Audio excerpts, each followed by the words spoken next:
And when the full moon got up, Hansel took his little sister by the hand and followed the way where the flint stones shone like silver and showed them the road.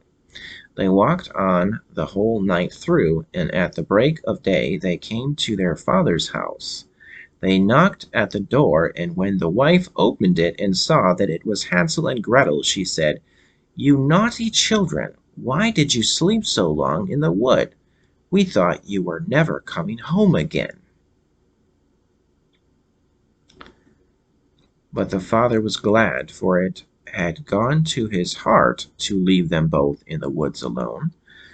Not very long after that there was again great scarcity in those parts, and the children heard their mother say at night in bed to their father, "Everything is finished up. We have only half a loaf, and after that the tale comes to an end.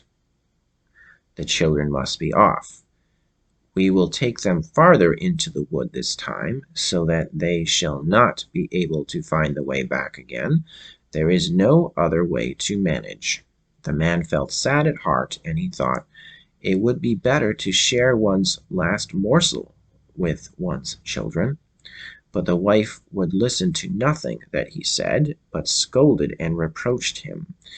"He who says A must say B too, and when a man has given in once, he has to do it a second time." But the children were not asleep and had heard all the talk. When the parents had gone to sleep, Hansel got up to go out and get more flint stones, as he did before, but the wife had locked the door, and Hansel could not get out. But he comforted his little sister and said, "Don't cry, Gretel, and go to sleep quietly, and God will help us." Early the next morning the wife came and pulled the children out of bed. She gave them each a little piece of bread, less than before, and on the way to the wood Hansel crumbled the bread in his pocket, and often stopped to throw a crumb on the ground. "Hansel, what are you stopping behind and staring for?" said the father. "I am looking at my little pigeon sitting on the roof to say good-bye to me," answered Hansel. "You fool," said the wife, "that is no pigeon, but the morning sun shining on the chimney pots." Hansel went on as before, and strewed bread crumbs all along the road. The woman led the children far into the wood, where they had never been before in all their lives. And again there was a large fire made, and the mother said, "Sit still there, you children, and when you are tired, you can go to sleep. We are going into the forest to cut wood, and in the evening, when we are ready to go home, we will come and fetch you." So when noon came, Gretel shared her bread with Hansel, who had strewed his along the road. Then they went to sleep, and the evening passed, and no one came for the poor children.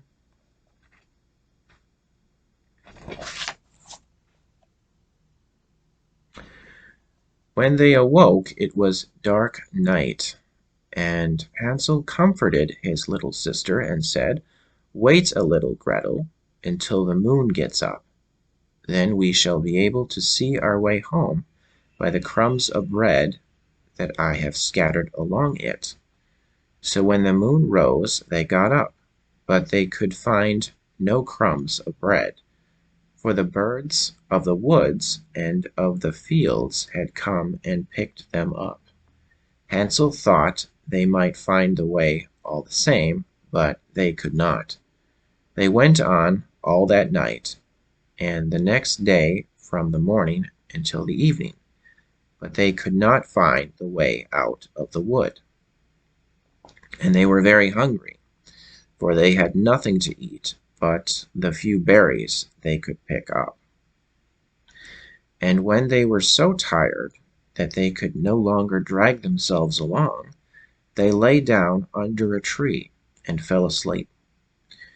It was now the third morning since they had left their father's house. They were always trying to get back to it, but instead of that, they only found themselves farther in the wood, and if help had not soon come, they would have been starved. About noon they saw a pretty snow-white bird sitting on a bough and singing so sweetly that they stopped to listen. And when he had finished, the bird spread his wings and flew before them, and they followed after him until they came to a little house. And the bird perched on the roof, and when they came nearer, they saw that the house was built of bread and roofed with cakes, and the window was of transparent sugar. "We will have some of this," said Hansel, "and make a fine meal. I will eat a piece of the roof, Gretel, and you can have some of the window. That will taste sweet."